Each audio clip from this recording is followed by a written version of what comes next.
Juan, Ya. pon a Grover como co-host. No, como cojudo. Empieza. Ya. No importa que sea Salvador, disculpa que interrumpa. He hablado con Orlando Osorio. A lo mejor ya el próximo sábado, no mañana, podríamos tener la reunión, la conferencia de Marco González. Ya está casi listo.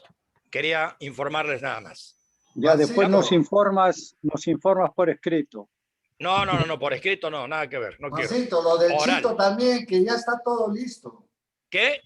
Lo del Chito, prográmalo también porque está todo listo. No está listo. Grover, todavía falta enviar. ¿Qué dijiste, Salvador de Grover? No, que lo ponga, que nos lo diga, nos lo recuerde después Ya. por WhatsApp. Quito. Vamos a ver. Bueno, muy buenas tardes con todos los integrantes de esta fraternidad virtual de Hades. Hoy hemos sido convocados para analizar la segunda parte del tema, la situación política postelectoral. Se organizará, como la vez pasada, una mesa redonda que igualmente se regirá por las siguientes pautas. Después del diagnóstico abordado en la sesión de la vez pasada por los ponentes, ahora se abocarán a responder la pregunta: ¿qué puede pasar en la segunda vuelta? Riesgos, oportunidades. Los ponentes son, por orden alfabético, Hugo Calderón, Hugo García Salvatecchi, Carlos Salazar y Raúl Venero. Cada ponente tendrá un espacio, esta vez de 20 minutos, porque es una sola intervención. Se les avisará cuando les resten 3 minutos. El orden de los ponentes es por sorteo, como la otra vez. Voy a pedir que, a ver quién, Pablo Rubianes, por favor, escoge uno de los números que estoy mostrando. Para empezar, el 5. El 5. Comienza Hugo García Salvatecchi. Otro Bueno. número. Otro número, Pablo. El 2. El 2. Hugo Calderón será el segundo ponente. Y otro más. 3. Raúl Venero. Y por último, Carlos Salazar. Entonces, el orden quedaría Hugo García Salvatecchi, Hugo Calderón, Raúl Venero, Carlos Salazar. Se les avisará cuando le resten 3 minutos. El orden de los ponentes ya está igual que la otra vez. Contamos con un cronometrista que será Grover Johnson, quien avisará a cada ponente cuando le resten 3 minutos.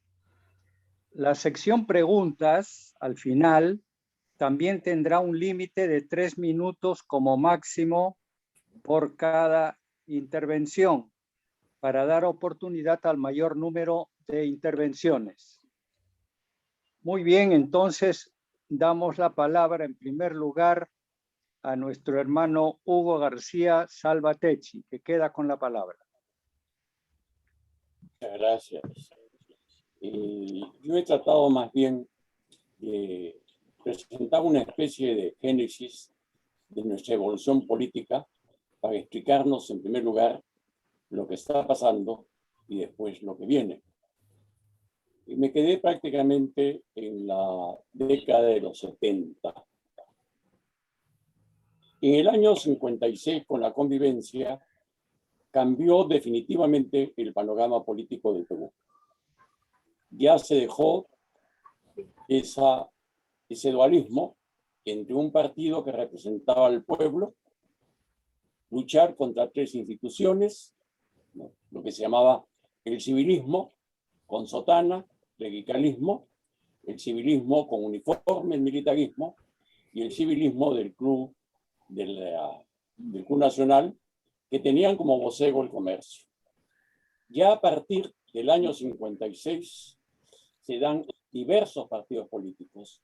El objetivo de la convivencia fue precisamente crear un ambiente, un espacio en el que pudiesen surgir los partidos políticos. Surgió Acción Popular, la Democracia Cristiana, las diferentes variantes de la izquierda, donde ya hay una confrontación política y se da un cambio de los agentes políticos anteriores. En primer lugar, el APRA, que en gran parte por las grandes persecuciones se había pasmado, había dejado, diríamos, de desarrollar una serie de sus ideas. Por otro lado, se encontró con un problema especial. En tiempo de la lucha de la clandestinidad, no se impone en una institución el que mejor piensa, sino el que mejor se defiende físicamente. Surgió un movimiento de choque que inicialmente tuvo el objetivo de defenderse, pero que generó hábitos indudablemente de violencia, que no solamente se mostraron hacia afuera, sino se mostraron también hacia adentro. Hay, por lo tanto, un nuevo antiaprismo a partir del año 56. Ya no es el antiaprismo de los que se oponían siempre y llanamente a los cambios, ¿no?, a las reformas políticas, a las reformas sociales, sino surge un antiaprismo que tiene una base indudablemente que hay que comprender. Vamos a poner un ejemplo. Thyssen se divorcia de la señora Picasso, hermana del papá de nuestros compañeros Picasso, y le incendia en la casa. Por lo que pasó con la familia de los Correntes. O sea, surge un antiaprismo motivado únicamente por haber sufrido una serie de elementos de violencia y que por lo tanto tienen cierta justificación histórica, tal como lo reconocí en mi obra, ¿no?, El APRA entre dos orillas, 80 años de aprismo ya hace 15 años. Entonces hay un cambio ahí importante. El militarismo se modifica sustancialmente. Ya dejó de ser el militarismo, se expresaba hasta ese momento en un caudillo militar que tomaba por asalto el gobierno. Haga el militarismo, toma parte de lo que antes había hecho el APRA, estudiar detenidamente los problemas peruanos y presentar alternativas políticas. Entonces ya es un militarismo que irrumpe dentro de la política en momentos determinados, pero con una ideología, con pensamiento. Esa primera irrupción se hizo con Velasco, donde ya no fue el asalto del poder de un militar, sino fue el tratar de implementar en el Perú grandes reformas previamente preparadas por el ejército y las Fuerzas Armadas. En la década de los fines de los 80, inicio de los 90, el Perú estaba en una situación similar. Se necesitaban grandes cambios. Grandes cambios que los diferentes actores políticos del Perú no estaban en esos momentos condiciones de implantar. Y el ejército toma una figura. Ya no puede tomar el poder porque la opinión pública internacional no lo permite, y implantó su plan de gobierno, sus grandes modificaciones en el gobierno de Fujimori. Yo tengo pruebas palpables, tangibles, que todas las grandes reformas que se hicieron durante el gobierno de Fujimori fueron estudiadas, preparadas previamente y estaban dentro del proyecto militar. Hoy día, les puedo decir, con conocimiento pleno de causa, ya existe un proyecto de reforma política en el Perú dirigido por los militares que tratan y van a tratar de imponerlo a partir del 28 de julio de este año. Nuevamente con un gobierno civil, pero el proyecto ya está, ellos ya lo tienen preparado. Entonces hay un cambio del militarismo. Hay un cambio también del clericalismo. El clero paulatinamente dejó de defender mayoritariamente los intereses de los ricos, de los poderosos, y surge la teología de la liberación. Surge un credo comprometido con las exigencias sociales. Y todo esto va a repercutir enormemente en todo el planteamiento político peruano a partir de la década de los 70. Entonces, son cambios fundamentales. Y también cambió el civilismo de Frac. Ya habían perdido las tierras con Velasco, habían perdido grandes de sus poderes. Y los descendientes de todos los grandes oligarcas, de todos los grandes civilistas, van a organizarse nuevamente, y es ahí donde surge el movimiento caviar. Mi tesis, que la he defendido muchas veces, es que el movimiento caviar está conformado por los descendientes de los grandes oligarcas y de todo el civilismo del Perú. Hay un cambio. Frente a ello, hay también dos aspectos que van a tener mucha importancia. En el tomo 32 de mi Historia de la Filosofía, dedicada al socialismo del siglo XX, señalo que el marxismo, que ya se había puesto desde sus inicios, el marxismo-leninismo, de espalda al avance de la ciencia, de la filosofía, sobre todo con la obra el materialismo y empiriocriticismo de Lenin, ya estaba completamente desfasado. Fue perdiendo paulatinamente el respeto, y ya no lo dejaron de seguir los grandes intelectuales de las universidades europeas. Pero surgió un hecho que le dio una nueva primavera, que retrasó su debacle, que fue la Revolución Cubana.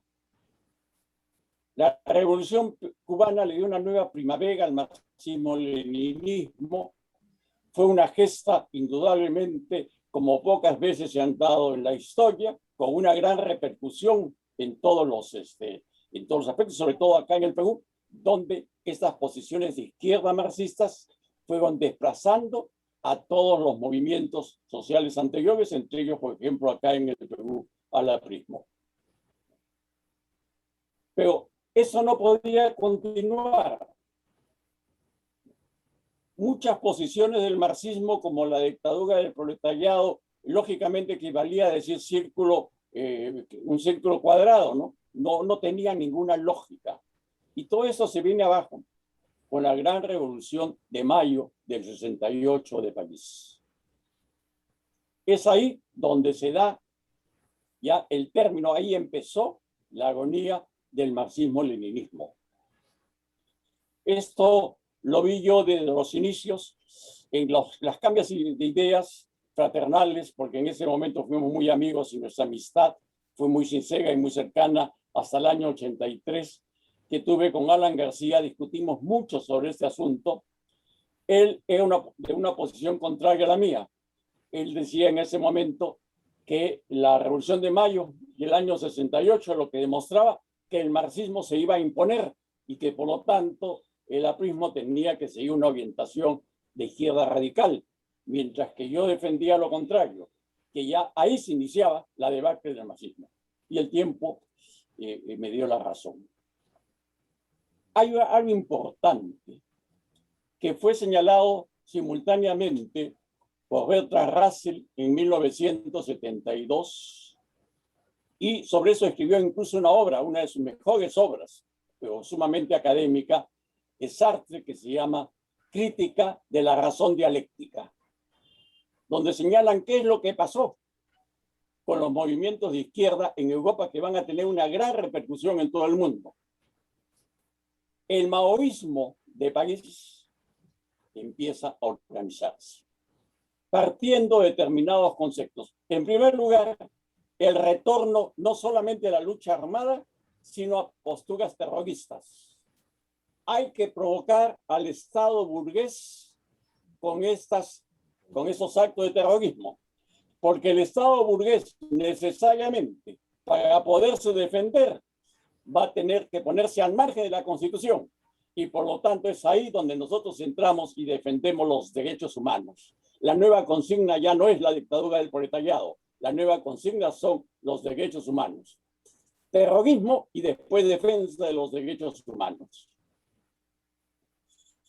Este planteamiento lo escribió, tanto Russell como Sartre en 1972, van a ser ya 50 años, y yo lamento cómo no hubieron oídos que escuchasen y mentes que reflexionasen de lo que está pasando, porque está ahí el origen del Sendero Luminoso. Es el nuevo rostro del marxismo, llamado maoísmo, pero que en el fondo, más que movimiento asiático, fue un movimiento francés, y eso está completamente señalado. Y eso va a tener una enorme repercusión en la política y en el desarrollo de la política del Perú a partir de ese momento. Hay también otro hecho ajeno a la política, pero que tuvo muchas repercusiones. También alrededor del año 1972, ¿no?, cuando se le pide a Estados Unidos que dé el logo, que era el patrón del dólar, y se le daban los billetes, famoso problema que tuvo con De Gaulle, Estados Unidos, y lo siguió en eso todo el mundo, ¿no?, terminaron con el patrón monetario. Ya la moneda no tenía algo objetivo que lo sustentase. Ya no había plata, no había oro, no había metales preciosos o joyas o lo que sea. Dejó de tener fundamento tangible. Eso permitió que Estados Unidos incrementase su poder económico, pero a un exponencial nunca visto, porque importaba los bienes de todo el mundo y los pagaba usando la maquinita. La emisión de billetes que terminaban siendo papeles que invadieron a todo el mundo. Este hecho del gran poder que va a tomar Estados Unidos usando la maquinita, la emisión inorgánica, como se llamaba en ese entonces, va a ser decisiva en el desarrollo del mundo. Muchos años después, en el año 91, recuerdo, el presidente Fujimori me citó a una reunión conjuntamente con el ministro de Economía, la gente del Banco Central de Reserva y los directivos de las comisiones de Economía, tanto del Senado como de la Cámara de Diputados. Y yo les puse una ponencia, le dije, fíjese, presidente, está pasando esto, lo que debemos hacer con previsión al futuro es tener nuestras divisas en oro, no en dólares, sino en oro. Fíjese, si se hubiese tomado esa decisión en esa época, todas las divisas que tendríamos, porque el oro fue duplicando su precio año tras año, solamente manteniendo lo que se tenía. Al presidente Fujimori le pareció muy bien mi intervención, pero mi amigo, el ministro Boloña, señaló que eso no se podía hacer porque dependíamos mucho en ese momento de Estados Unidos. El Perú salía de una crisis como nunca se había visto y que por lo tanto no era conveniente y no se hizo. Pero este cambio en el que la moneda pierde completamente su base sólida, su base material tangible, ya no representa una moneda, una cantidad determinada de un tal precioso de lo que sea, fue decisivo y desastroso para todo el mundo, y esto va a repercutir en la política. En el año 80, creo que ahí nos quedábamos, en el año 80 hubo una reunión muy especial y va a venir por acá un factor importantísimo, porque acá se va a iniciar algo que va a ser nefasto para el Perú a partir de 1980. Ya no se tenía pues la idea de crear las empresas congestionarias con participación de los trabajadores. El presidente Morales Bermúdez incluso aprobó mi proyecto para en Sedapal tener un proyecto piloto, porque yo goberné Sedapal en alianza plena, ¿no?, en cogobierno con el sindicato casi de ultraizquierda. Si no, se trató de modernizar las empresas públicas, ¿no? El presidente Belaúnde incluso me pidió para que dejase Sedapal y fuese al FOPEX. Fui el primer gerente general del FOPEX, el Fondo de Promoción a la Exportación, que fue la primera empresa que se creó en el Perú, que ya no dependía del sistema de control, que estaba completamente dentro de la actividad privada, ¿no? Para que pudiese cumplir su rol. Un primer ejemplo que se pensaba poner. Y también me convocó conjuntamente con Manuel Ulloa para ver todos esos decretos legislativos que trataron de modernizar al Perú, ¿no? En el año 80, y entre ellos hubo uno en el cual incluso yo intervine. ¿Qué es lo que sucedía? El Banco Popular, que era uno de los bancos más grandes del Perú, se fue achicando cuando se hizo asociado, independiente del Banco de la Nación, cuando estaba dentro de la banca asociada. Igual muchos otros bancos. Porque la norma que en ese momento regía era la siguiente: ninguna institución del Estado, no solamente el gobierno central, ningún ministerio, ninguna empresa pública, podía hacer propaganda en los periódicos, revistas, canales de televisión, etc. Lo único que estaba permitido son los avisajes. Por ejemplo, si Sedapal tenía que cortar la luz, lo ponía en un periódico. Igual las empresas eléctricas, ellas estatales. Pero bueno, Hugo, te quedan 3 minutos. una serie de empresas, como seguía la banca asociada, compañía de seguro, que no podían, ¿no?, enfrentarse en la lucha por el mercado con las empresas privadas. Entonces se abrió la puerta. Y se abrió la puerta señalando que las empresas públicas, las empresas del Estado, mejor dicho, que tenían que competir con la actividad privada en un sector, pudiesen hacer propaganda de sus productos. El Banco Popular podía hacer propaganda de sus productos, el Banco Continental, Interval, la compañía de seguro, etc., ¿no? Con ese objetivo de tratar de darles, digamos, mayor agilidad. Se abrió así la ventana.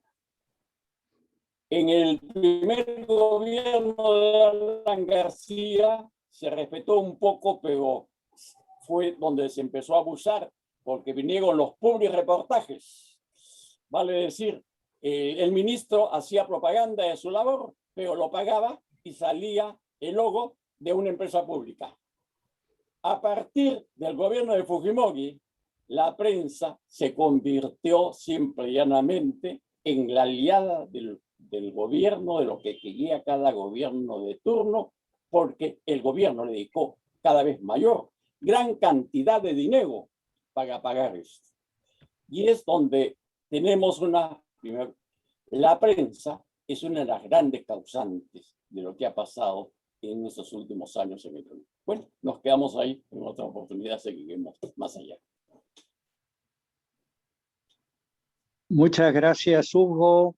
Y ahora le pasamos la voz a tu tocayo, Hugo Calderón, que queda con la palabra. ¿Me permites compartir pantalla?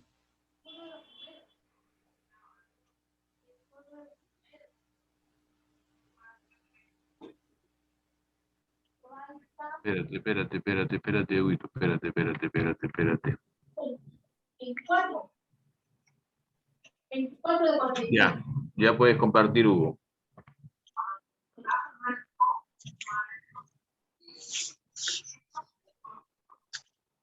Muy bien. Estamos ya menos de un mes para... Ahí está. Hay alguien que está hablando. Si no lo ubico porque... Ok, gracias. Decía que estamos a menos de un mes de la decisión importante para nuestro país. Y bueno, hablar de Keiko Fujimori creo que ya la conocemos de memoria, con verdades y con mentiras, pero la conocemos. Me voy a ir al otro candidato. Les muestro el presupuesto del 2020, porque en plazas públicas estamos escuchando que el profesor Castillo va a dedicar el 10% del proyecto de apertura del presupuesto nacional a la educación. Si nosotros vemos el gráfico que le estoy presentando, en el año 20 ya era el 17,7%. Y el de salud, que también ha prometido el 10%, perdería el 0,4%. Entonces, ese es un escenario.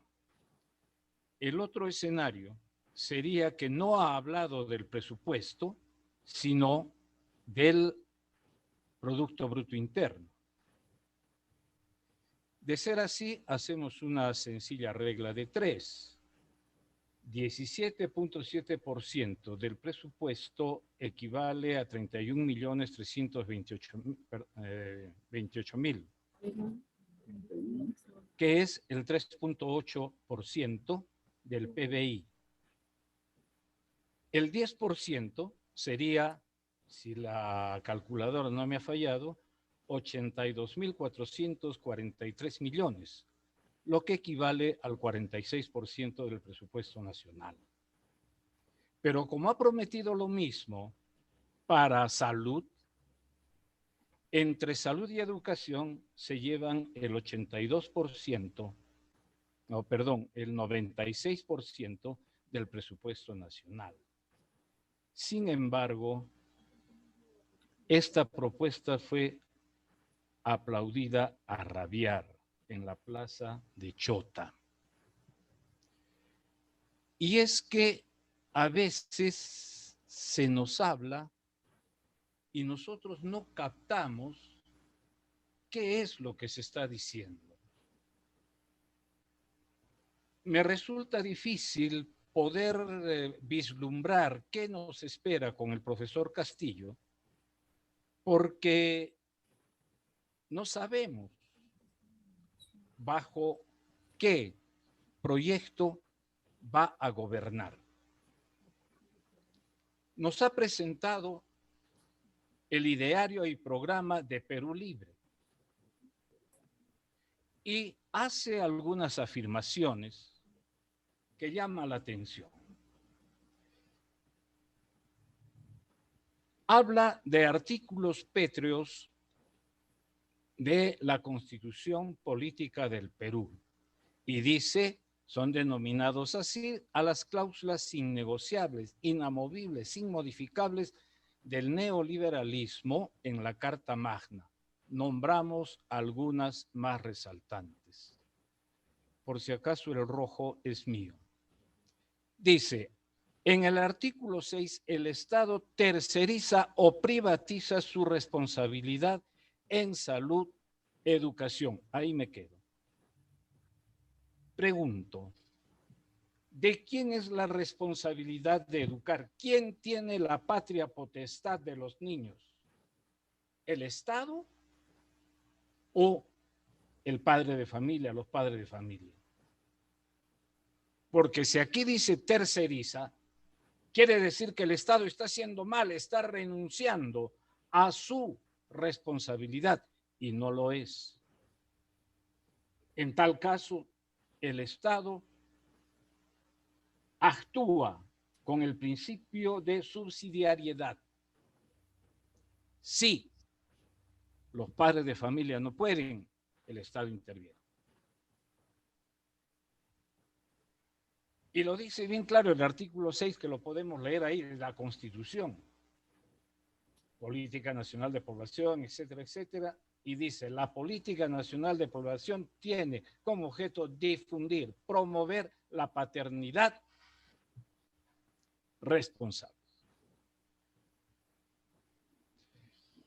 Como nos ha expuesto magníficamente Hugo, y no hay que sino esperarnos lo mejor de él, efectivamente sabemos nosotros que Marx al igual que Rousseau, piensa que los niños vienen hechos unos angelitos y que la sociedad los corrompe. Entonces, desde este punto de vista, vamos a Camboya a revisar qué pasó con Pol Pot. Simplemente quitó los niños a sus respectivos padres y los educó, por supuesto, según la ideología marxista. ¿Y qué consecuencias tuvimos de esto? Que obligó a los niños a asesinar a sus padres. Hechos sucedidos en la historia. Pregunto, ¿eso esperamos para nuestros nietos?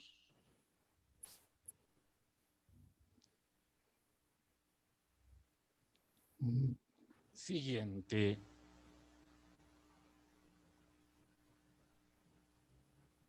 Dice, el artículo 11 pone a escoger el libre acceso a la salud pública o privada, pero no garantiza la salud propiamente dicha del pueblo.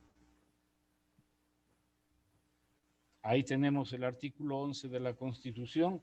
Díganme si en alguna parte de este artículo dice que el Estado renuncia a su función de subsidiariedad para otorgar salud al pueblo peruano. Pero ese es el lenguaje que nos tienen y que lo aplauden, o diré mejor, lo aplaudimos. Y en el artículo 17 garantiza la educación primaria, inicial, primaria y secundaria solamente. Pero la educación superior no, la privatiza, dice. ¿Y esto es cierto? A manera de anécdota, en la universidad en la que yo trabajaba, para obtener el licenciamiento de la SUNEDU, había que llenar una serie de informes. ¿Y qué observación pusieron? Que en los servicios higiénicos de los varones faltaban 3 urinarios en todos los pisos de todos los edificios de la universidad. La persona encargada, que no iba con cuentos, dijo, pongan 5. Se construyeron los 5, la SUNEDU otorgó los documentos respectivos y salimos certificados. Algunos meses después salió certificada la Universidad Nacional aquí en Arequipa. Y ustedes saben que en las universidades hay profesores que trabajan en varias, y en mi universidad tenía profesores de la Universidad Nacional. Y conversando entre ellos se preguntaron, oye, ya nos han certificado, seguramente ya hay puertas en los baños.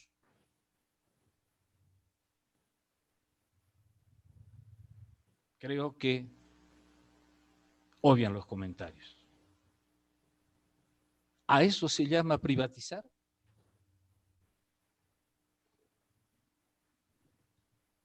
Seguimos. Artículo 19.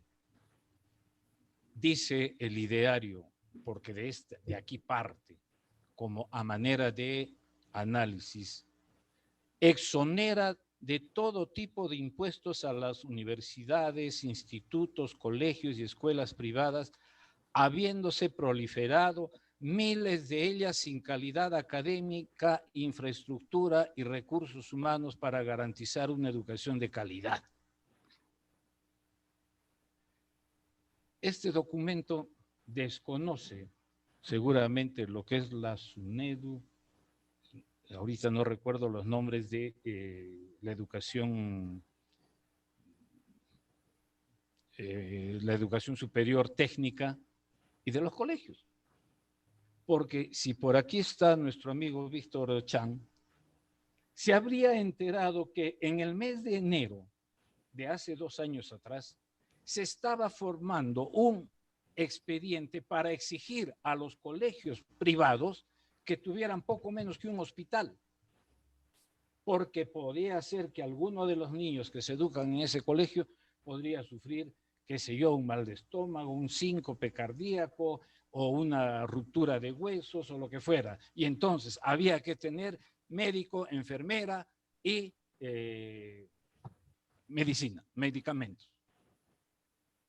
Y eso lo tenían que hacer de enero a marzo. Felizmente que no se produjo. Pregunto, ¿algunos de nosotros hemos trabajado en Colegio Nacional? Y si no lo hemos hecho, recordemos la escuelita que teníamos donde íbamos a hacer práctica allí en Moyopampa. Tenía todas las comodidades. No teníamos que irle a pedir al padre Kashi que nos regalara bolsas de azúcar y con tizas a colores, pintar en ese papel para tener siquiera una lámina.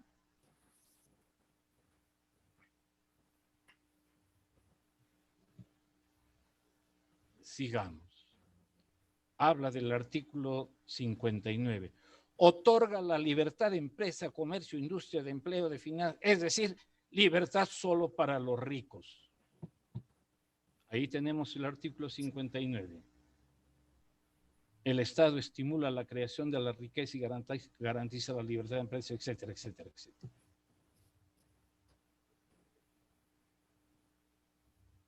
Aquí en la esquina de mi casa, los que han tenido oportunidad de venir, de honrarme con su visita, recordarán que había una buñuelera. Primer día, mejor dicho, 7 de octubre, Día de la Virgen del Rosario. Nuestra parroquia es su parroquia, viceparroquia es Virgen del Rosario y mi urbanización es Virgen del Rosario. Viene la procesión y una señora, ese día, su cajoncito, su primus, un perol y vendía buñuelos. A los meses ya no era el cajoncito, era un carrito. Y ya no eran solo buñuelos, eran buñuelos, arroz chaufa, tallarín saltado, mazamorra morada, arroz con leche. Y en la esquina de enfrente su hija vendiendo el emoliente.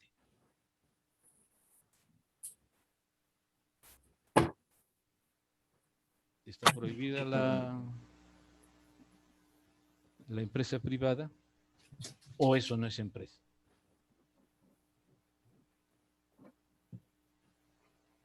Hace alusión al artículo 58. Dice, se refiere que la iniciativa privada es libre, con lo que debemos deducir que la pública no lo es. Y aquí está, la iniciativa privada es libre, ejerce en una economía social de mercado. Economía social de mercado. Bajo este régimen, el Estado orienta el desarrollo del país, etcétera, etcétera, etcétera, etcétera. ¿Quién modificó esta economía social de mercado? No fue el señor Toledo, que llegó al poder apoyado por la izquierda. No era el Pachacútec,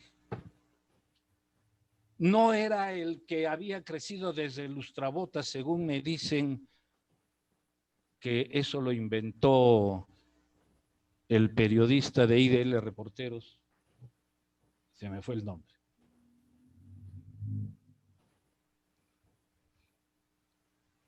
Y ahí está la economía social de mercado, con sus propias características,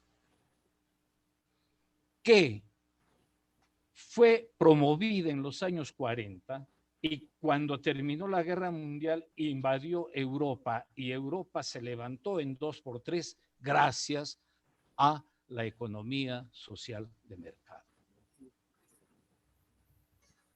Pero si está saboteada,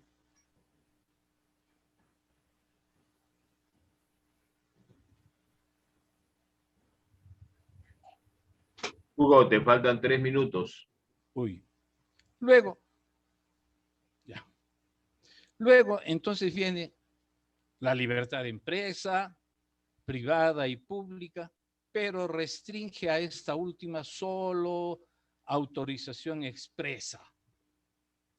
Claro que tiene que tener autorización expresa. Acordémonos que el cine Colón, si mal no recuerdo, que queda allí en la Plaza San Martín, que de cine ya no tenía nada, perdón, sí tenía, pero de determinada gente que le faltaba ropa. ¿No era del Estado?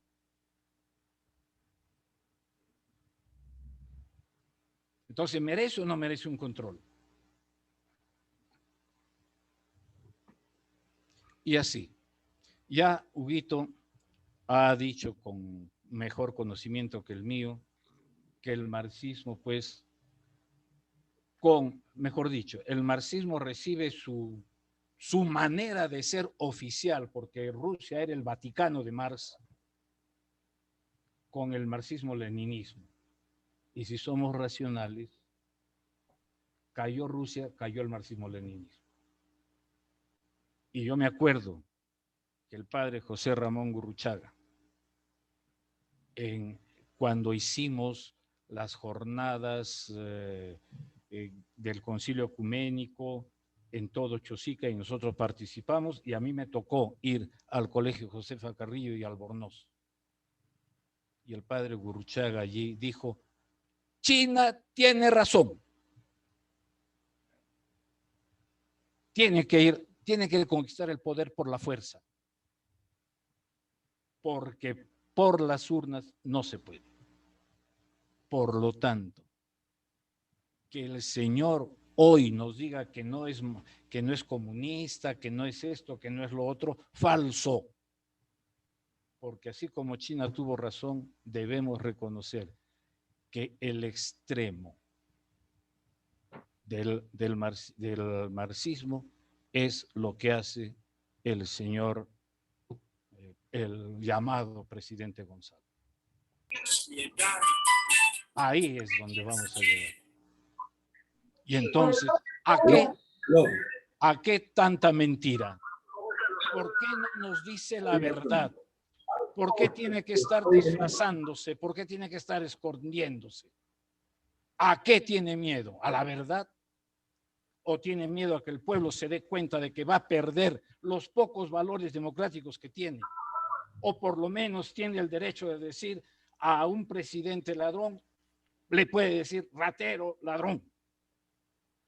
Y no que a un presidente que roba y a un presidente que mantiene en hambre a su pueblo hay que aplaudirlo, porque si no, no recibo lo poco que recibo. Nuevamente les vuelvo a decir, pensemos en nuestros nietos y en los hijos de nuestros nietos. Muchas gracias. Gracias. Muchas gracias, Hugo Calderón. Y ahora le pasamos el turno a Raúl Venero, que queda Cierra con la palabra. Espérate, cierra tu pantalla. Ah, ok. Bien, Raúl, te escuchamos. Gracias, buenas noches con todos. Les voy a pedir disculpas, no voy a poder quedarme todo el tiempo, ni siquiera utilizar todo el tiempo que me han asignado, porque me acaban de llamar, ya empieza la inauguración del local de Patria Libre acá al lado de mi casa, y tengo que estar ahí. Bueno, entonces me voy a limitar ¿Tengo pantalla o no? Sí, No parece. tienes pantalla. Ya, ok.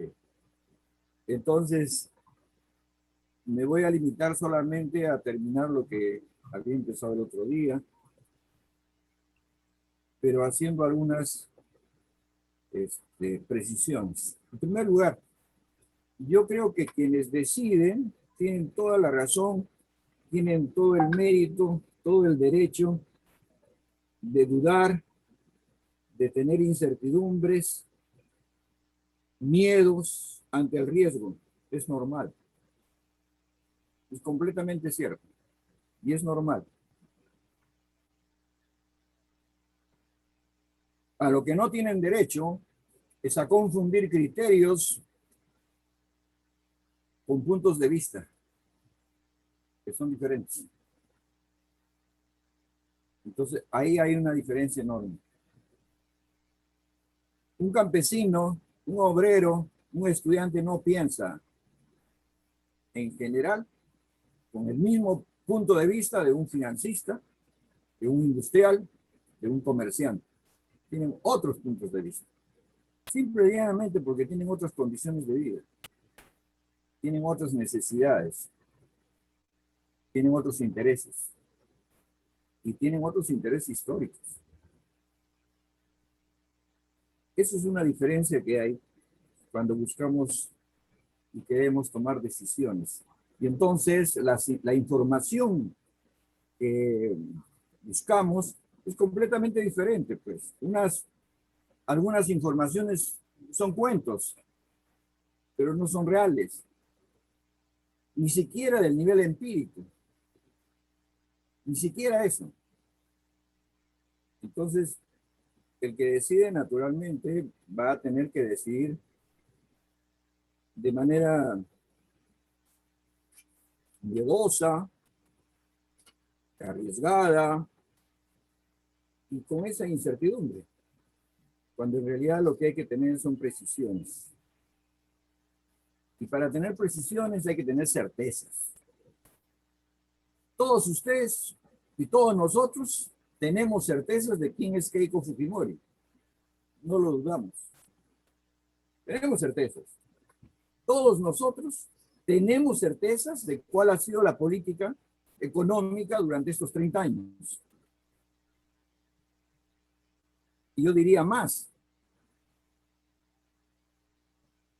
En Caracoto, donde yo salí, el año 59, con Julio González, el 15 de enero del año 60, para venir a Magdalena, sacábamos el agua del pozo.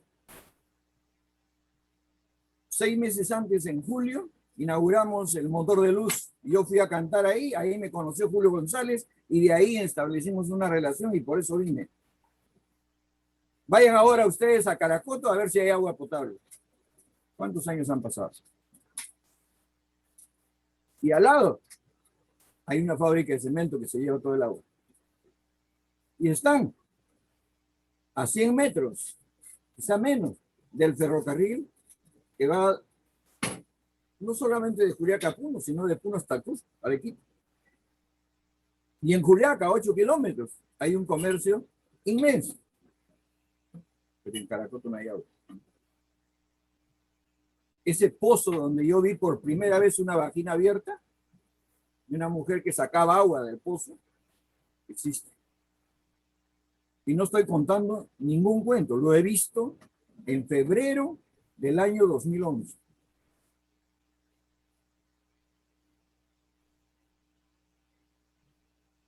Entonces, yo vivo en un país donde hay esas cosas, o donde hay mineras y hay problemas, no hay urbanización, no hay agua, no hay luz, o hay otras donde sí han avanzado. Claro, si nosotros fuéramos párrocos, haríamos lo que todos los párrocos hacen, pues. Pero es otra misión. Esa es otra misión. No es la del ciudadano. Entonces, hablemos de certezas, de cosas que conocemos, no que nos imaginamos. no de las especulaciones, no de nuestras deducciones especulativas, no, certezas. Esto es un problema muy serio, porque así podremos tomar predecisiones, pero decisiones no, siempre estaremos temblando. Y en política no hay por qué temblar. Tenemos que estar seguros, nosotros somos personas de 70 años. No hemos vivido en el cielo. Hemos dejado el oratorio hace 70 años. Y Magdalena hace 50. Yo no creo en un debate o una presentación seria de lo que está pasando en el país con especulaciones. Lo que sucede en el país es sumamente grave y es sumamente serio. Y más, con lo que acaba de decir Hugo, de que hay un partido político militar armado, porque está armado, porque detenta el poder de las armas con el sueldo y los impuestos de los peruanos, y que tiene un proyecto político, es muy serio. Eso debe ser primera plana en el comercio y en todos los periódicos. Yo lo dije el otro día. Y esa es la novedad. Y a eso sí tenemos que tenerle miedo, porque ya tuvimos varias dictaduras y militarotes, tiranos, genocidas. ¿Por qué no devuelven a Morales Bermúdez a Italia para que se consuma en su prisión? De eso no se habla. Entonces, yo creo, y me van a disculpar porque me entusiasma hablar de estas cosas. No estoy amargo, ni estoy ofendido, ni estoy resentido, como algunos pueden estar pensando. No, me entusiasmo porque es mi profesión. Entonces, tenemos que hablar, pues, de realidades. Se dice que la salud, miren, amigos, hermanos muy queridos, yo hice esto. Y lo hice no para llenarme de plata ni para hacerme millonario. Esto hice yo.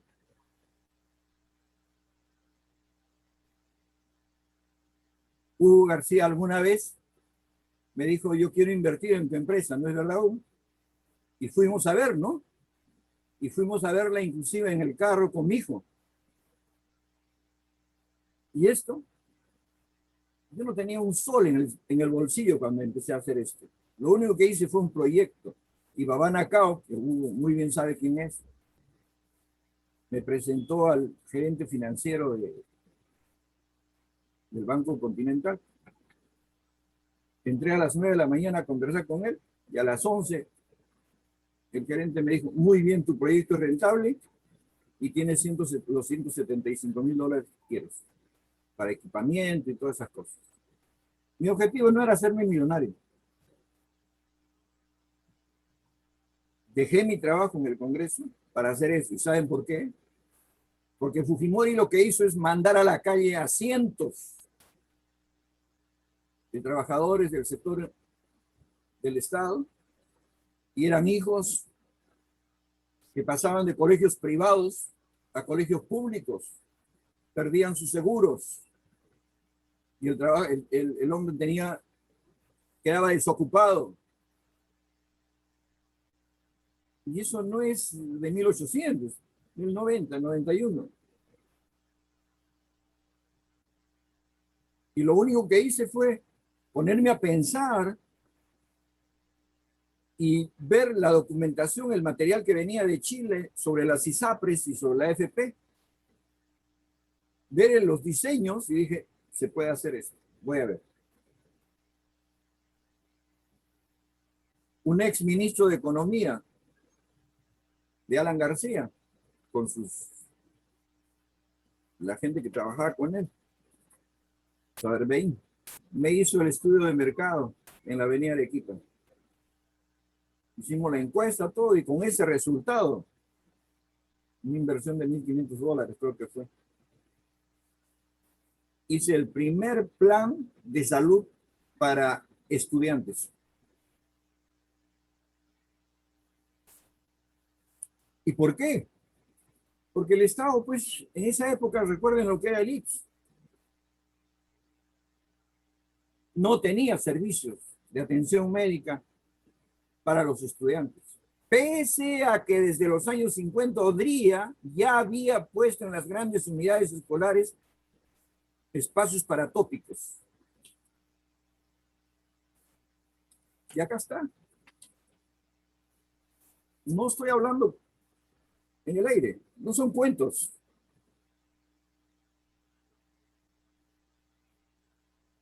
Esto, yo he trabajado hasta 2006 con esto. Todos los tecnológicos, los colegios nacionales más grandes de Lima y un solo instituto privado, el IDAT, Amurús. ¿Y el costo cuál era? $30 para Amurús y el IDAT, que tenía 14,000 estudiantes, y 30 soles para los públicos. Y ahora que se habla de vacunas, ¿qué era lo que hacían? Todos los del Instituto Pardo eran vacunados gratuitamente una vez por año. ¿Y con qué plata? Yo no ponía ni un centavo. Eran las vacunas de los centros de salud de La Victoria, que no tenían la capacidad para vacunar a su población. Y entonces yo aprendí eso, a administrar aquello que el Estado no podía hacer, pero que tenía, pero que no tenía las condiciones de personal, etcétera, para movilizarse casa por casa y vacunar. Yo tenía 4,000 estudiantes en el Pardo, en el Fernandini, en el Arauz Pinto, en el Colegio Bartolomé Herrera, en el Bello, etcétera. Lo que quiero decir es esto.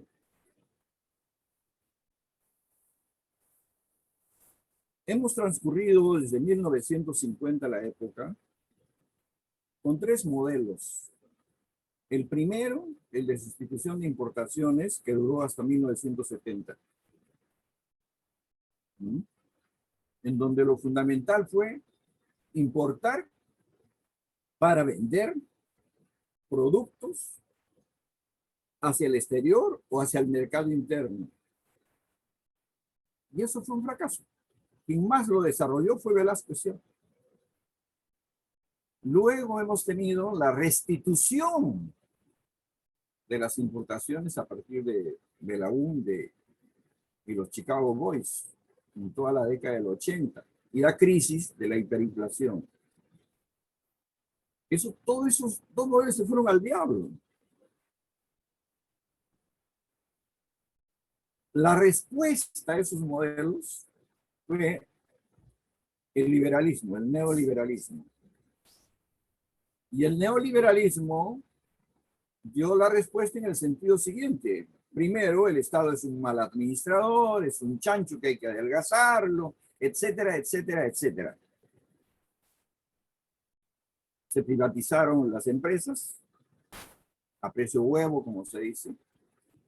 Pasaron al sector privado y nos vendieron la idea de que el sector privado es el motor de la economía nacional y que nos iba a dar de comer. El resultado del neoliberalismo lo estamos viviendo ahora. Una ministra que dice toda la teoría del neoliberalismo que tenemos, y lo dijo en la Cámara frente a los congresistas, no tiene un manual para administrar un país como el nuestro que tiene el 90% fuera del mercado informal. Estamos ahora ahí. Hemos pasado por esos 3 momentos y estamos con una estructura productiva paupérrima, desarticulada, con un mercado interno chiquillo, pequeño, y con producción agrominera exportadora sola y exclusivamente buscando mercado fuera.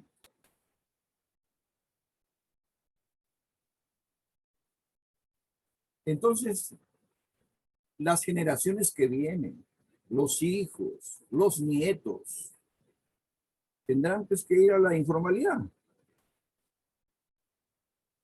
Lo otro, se ha tocado el problema de la educación. Yo trabajo en educación desde que llegué de Europa prácticamente, más desde que salí de Chosica. Y les voy a decir, solamente las universidades. La SUNEDU ha hecho una reforma con la ley universitaria, es cierto, pero no es la divina pomada. Ustedes tienen que saber. En las universidades públicas hay profesores ordinarios que son auxiliares, asociados y principales.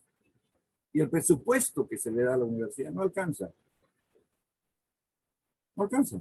Tan es así, hoy día me ha llegado a mí la convocatoria para concurso de cátedra, ¿no?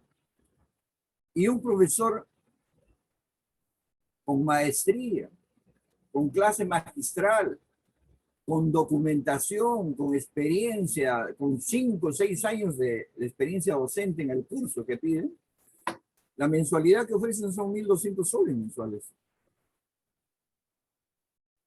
Eso es lo que da el Estado. Pero las universidades, por los ingresos propios que tienen, contratan terceros y pagan 950 soles el ciclo.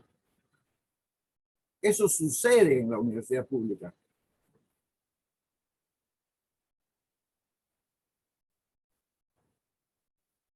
Cuando yo estuve en la San Martín de Porres, universidad privada, Raúl, te faltan 3 minutos. ¿ok?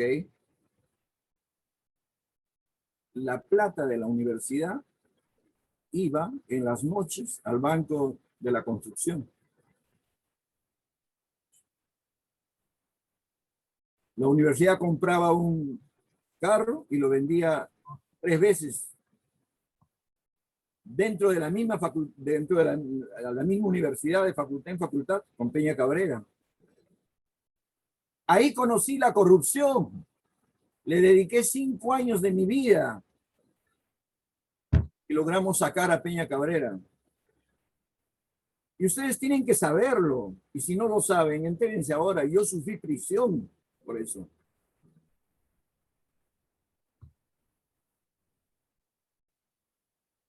$25 años dejé la universidad. Yo salí libre de polvo y paja. Nunca alcé un centavo. Pero saqué un rector, que no es fácil. Puse la Contraloría, el Congreso, los diputados, los senadores, votaban para mi restitución. Yo le dije, no, yo no regreso ahí. Eso es un antro. No regreso. Y no regresé. Hasta ahora, hace poco que he vuelto a regresar a la vida académica. Perdí mi nombramiento. Perdí mi carrera académica. En el sector público igual, fui director de la Escuela de Autogestión Empresarial. Fue difícil para tener un nombramiento, porque no me reconocían ni lo de la normal, ni lo de París, nada. Al final gané y me nombraron. Pero el año 89, Alan García se llevó el financiamiento que nosotros teníamos de PNUD OIT y me dejaron sin plata. Igual, me fui donde Oreste Rodríguez y le dije, acá está mi renuncia a la dirección de la escuela y también a la administración pública. Esas son las miserias del Estado. Y la buena voluntad no basta. No basta ser puros. No basta ser buena gente. Haber sido educados en los salesianos, donde sea, no basta. Hay que luchar. Hay que pelear. Tiempo, Raúl. Y entonces lo único que les quiero decir es que la historia no la hacen los hombres, las personas. La historia la hacen las masas. Y ese es un principio teórico, político. Y es por esa avalancha, por ese huaico que hay ahora, que el Perú puede cambiar. Ponerse de observador al frente del río o al costado del río nos puede costar. Puede costar. El cielo a mí no me tiene sinceridad. He perdido un hermano que trabajó mucho. Y ahí entendí lo que es la muerte. Y lo único que hice es entregarle un relicario con una hostia consagrada en su mano y enterrarlo con él. Vamos a construir. La vida a la cual se ha referido Arápovis merece vivirla como la vivió Jesucristo, peleando, luchando, hasta el último, aun cuando tenga. Ya, Raúl, el tiempo venció. Ya. Gracias. Muchas gracias, Raúl. Y ahora le toca el turno a Carlos Salazar, que curiosamente está sin color, está en blanco y negro, pero espero que sus ideas sean coloridas. Adelante, Carlos. Permítame para compartir pantalla. Sí, está permitido. Entra nomás.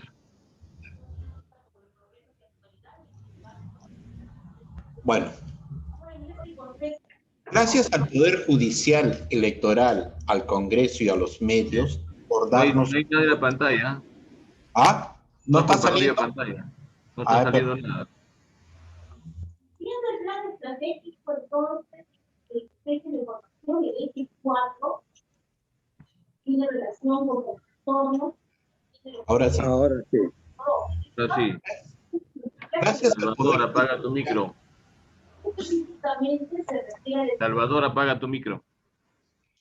Gracias al Poder Judicial, Electoral, al Congreso y a los medios por darnos un problema que no sabemos cómo resolver. ¿Por quién votamos? ¿Para presidente?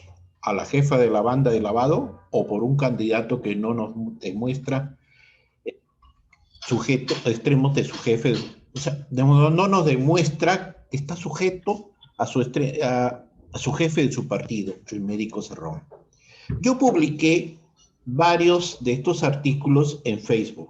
El 16 de 4 del 21, ¿por qué llegamos a esta segunda vuelta con mayor incertidumbre? En el Congreso, donde Keiko tenía 73 congresistas, la comisión presidida por Patricia Donaire logró que todos los miembros de su comisión multipartidaria lograran recomendaciones de transparencia y alguna idea de la misma comisión.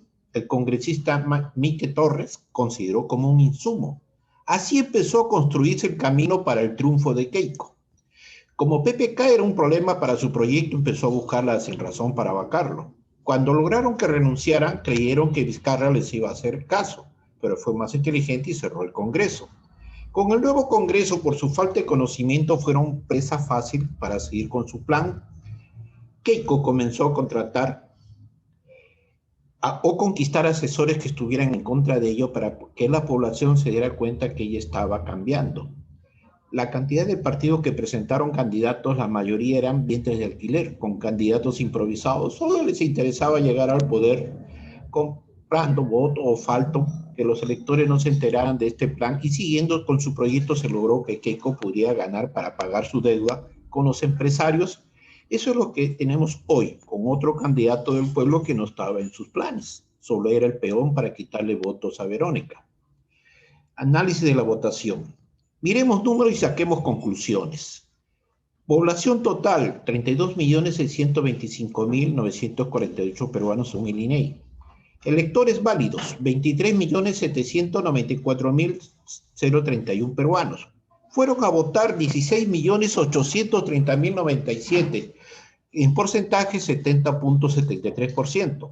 Actas, en ese momento, estoy sacando información de las actas procesadas al 98.45%.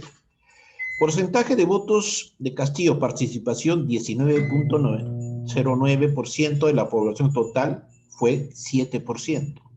Porcentaje de votos de participación de Keiko fue de 13.99% de la